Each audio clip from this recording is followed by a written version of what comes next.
Morning friends, आज मैं class 10th का आपको क्वेश्चन नंबर 11 लेके आया हूँ, लेसन नंबर 9.1 से।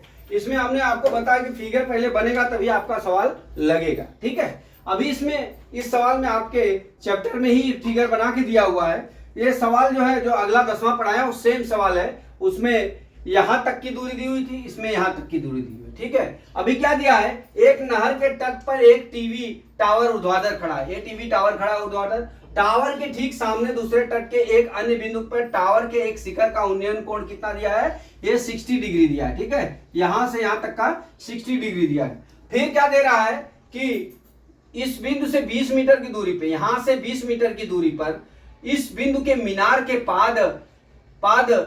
पाद से मिलाने वाली रेखा पर स्थित एक अन्य बिंदु के टावर के शिखर का उन्नयन कोण कितना दिया हुआ है, 30 डिग्री दिया हुआ। ठीक है, तो टावर की ऊंचाई और नहर की चौड़ाई ज्ञात कीजिए। ठीक है, तो ये मान लीजिए, माना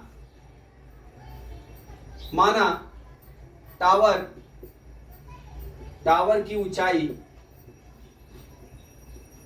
बराबर कितना है, h। ठीक है, ये मैंने h लिख लिया। ठीक, और क्या दिया है कि नहर की चौड़ाई, माना नहर की चौड़ाई हमने क्या मान लिया, x मान लिया दोस्तों। ठीक है, अब इतना होने के बाद अभी आप चलते हैं टॉपिक पे। ठीक है, अब टॉपिक पे क्या दिया हुआ है, हमने इसको क्या मान लिया, इसको h मान लिया और इसको x मान लिया। ठीक, अब हम चलते हैं त्रिभुज ए बी सी में। ठीक है, tan 60 डिग्री बराबर लंब बटा क्या होता है, आधार होता है। ठीक है, लंब का मान कितना दिया, h दिया, आधार का मान x दिया। अब tan 60 अंश का मान √3 होता है, h बटा x हो गया। ठीक है, तो h बराबर कितना हो गया, √3x। समीकरण नंबर हमारा 1A हो गया। ठीक है, 1A हो गया। अभी हम चलते हैं दूसरा क्या दिया हुआ है, त्रिभुज ABD में, त्रिभुज ABD में। ठीक है, त्रिभुज ABD में। ठीक, अब त्रिभुज ABD में क्या हो जाएगा, आप देख लीजिए, यहां पे क्या हो जाएगा, tan 30 अंश बराबर tan 30 डिग्री बराबर क्या हो जाएगा, हमारा लंब बटा क्या हो जाएगा, आधार। ठीक है, अब लंब का मान कितना दिया है, AB दिया है, आधार का मान कितना दिया है, हमारा BD दिया हुआ है। ठीक है, अब AB का मान h है। ठीक, अब यहां पे क्या हो जाएगा, BD के बराबर, यहां पे आप देख लीजिए एक स्टेप नीचे, BD बराबर हमारा क्या हो जाएगा, 20 प्लस x हो जाएगा। ठीक है, यहां तक की दूरी 20 दी है और यहां की दूरी x दी है, तो पूरी दूरी कितना हो जाएगा, 20 प्लस x। ठीक है, अब हम 20 प्लस यहाँ पे x लिख लिए। अब tan 30 अंश का मान 1/√3 बराबर क्या हो जाएगा, h बटा 20 प्लस x हो गया दोस्तों। अब यहाँ पे हम क्या करते हैं, तिर्यक गुणा कर लेते हैं। क्या, तिर्यक गुणा करने पर। ठीक है, अब तिर्यक गुणा कर लीजिए, तो √3h हो गया। ठीक है, बराबर 20 प्लस x हो गया। अब हम क्या करते हैं, समीकरण 1 से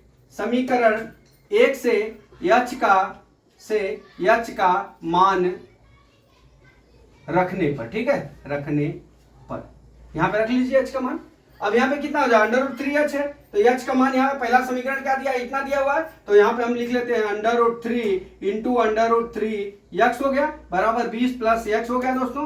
अब हमारा कितना हो जाएगा, ये 3x बराबर 20 प्लस x हो गया। ठीक है, अब यहाँ पक्षांतर कर लेते हैं। क्या कर लेते हैं, ऊपर लेके चलते हैं भाई, यहाँ पे पक्षांतर करके लिखते हैं, पक्षांतर करने पर। ठीक है, पक्षांतर कर लीजिए। अब यहाँ पे 3x माइनस x बराबर कितना हो जाएगा, 20। अब यहाँ पे 2x बराबर कितना हो गया, 20, x बराबर कितना हो गया, 10 हो गया।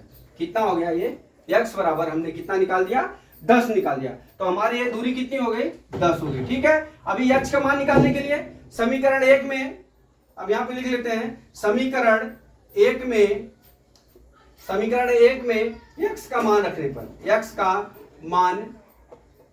रखने पर। ठीक है, अब h क्या दिया है, h √3h बराबर √3x दिया है दोस्तों।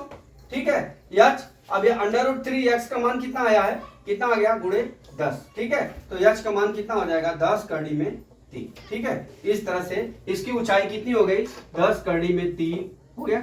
इसका यह 20 हो गया, 10 हो गया। तो दोस्तों मैं आशा करता हूं कि इस तरह की सवालों को कुछ करना नहीं है। अगर एग्जाम में सवाल का फिगर दिया हुआ है तो आपको जो है ना ये फिगर के हिसाब से तो सवाल लग जाएगा, खाली आपको ध्यान देना कि कौन सा दूरी क्या निकालना है, ठीक है। अब यहाँ पे क्या हो गया, यहाँ पे दो त्रिभुज बन गया हमारा ए बी सी और एक त्रिभुज बन गया ए बी डी, ठीक है। यहाँ पे यहाँ तक की दूरी दी हुई है, इसलिए हमने क्या किया, बी डी बराबर हमने डी सी प्लस क्या लिख लिया, बी सी लिख लिया, इसलिए 20 प्लस x हो गया, हमने ये दूरी निकाल लिया, ठीक है। तो हमारा क्या हो गया, अभी हमने दोनों त्रिभुजों को बारी बारी से हल कर दिया और दो समीकरण बना के एक समीकरण का मान दूसरे समीकरण में रख दिया, तो हमारा क्या हो गया, आंसर निकल गया। तो दोस्तों आशा करता हूं कि ये सवाल आपको समझ में आ गया होगा। अगला सवाल मैं फिर लेके आता हूं। जय मां सरस्वती, जय भारत माता, जय जवान, जय किसान।